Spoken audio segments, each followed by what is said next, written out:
Bruce Wayne has something called persistent complex bereavement disorder, also known as complicated grief. I buy that. Now, it's different from normal grieving because normal grieving, you feel it and then you're able to move on. And you still mourn and you still hurt, but you have a life. And Bruce has no life, right? He loses his parents. He dedicates himself completely to this mission. Yep. He has hope with Rachel. Rachel gets blown to smithereens and then he is just broken.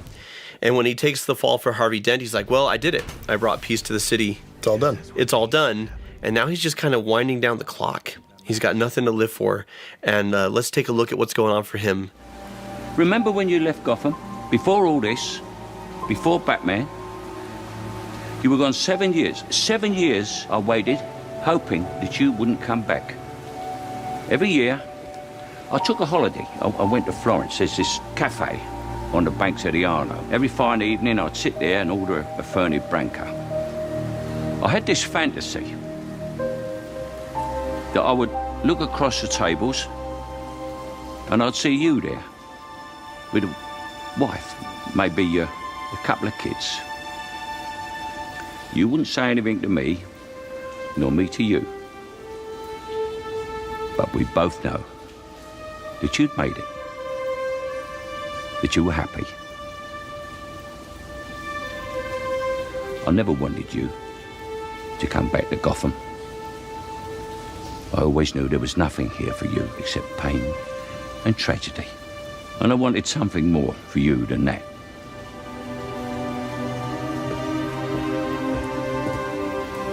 I still do. There's so much love and longing on Alfred's part for Bruce here.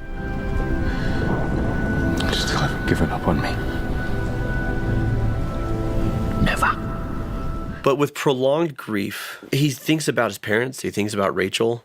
He's not focused on the connections he could have, the life that he could have, the mission that he could have. It's all just rumination and sorrow. So what's the difference between grief and complicated grief? Well, if we look at it, there's intense sorrow. Everybody has that. But we go even further. You focus on little else but their death. Right? There's this extreme focus on reminders. And Bruce remembers the day in the well with the bats. That's his last day with his dad. Yeah.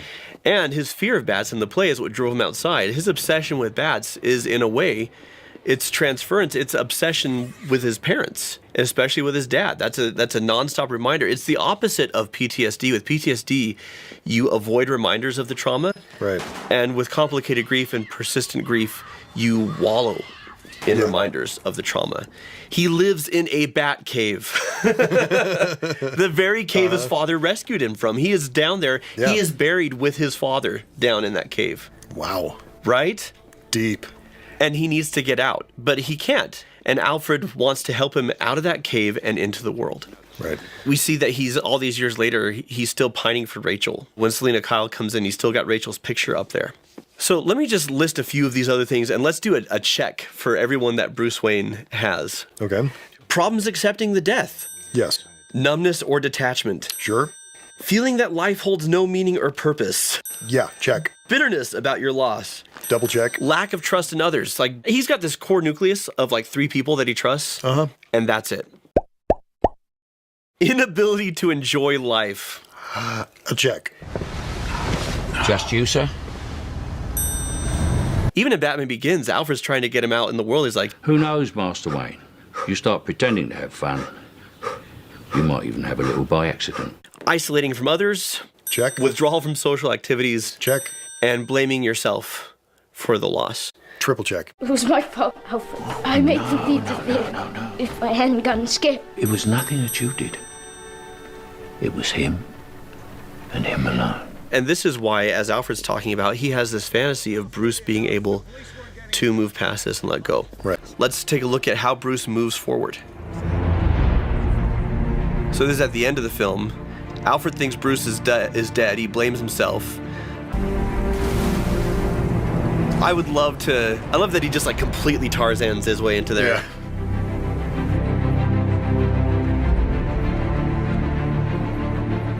Whatever flaws this film has, the last 5 minutes are perfect. They're very, very good. And honestly, I would have loved to see a Joseph Gordon-Levitt taking up the mantle of Batman Yeah. in this world film. I think that would have been great. So we see Bruce a little bit training his successors throughout the film here and there.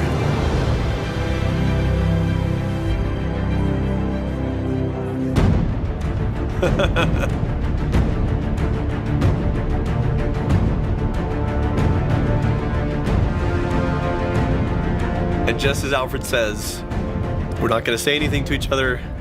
I'll just know.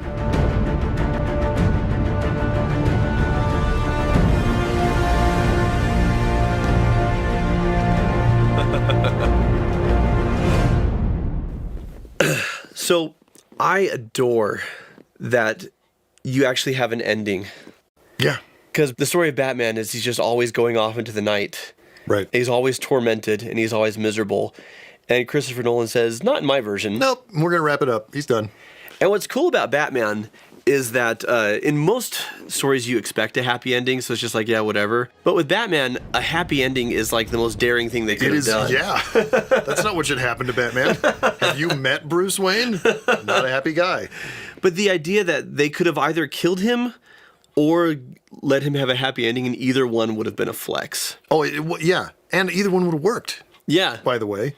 The story to that point where he flies off in the Batwing, whatever it is, Yeah. and is going to blow up. He could have died. Totally fine. I would have bought it. And he fulfilled his mission. Yeah. Right? And it would have been a satisfying ending to the movie and his arc. But to the point that we're talking about, we don't want to suggest that the only way to recover from prolonged grief disorder is for you to die. Like, you're going to have this till That you is die. not the message. This is a better ending for cinema therapy. Yes.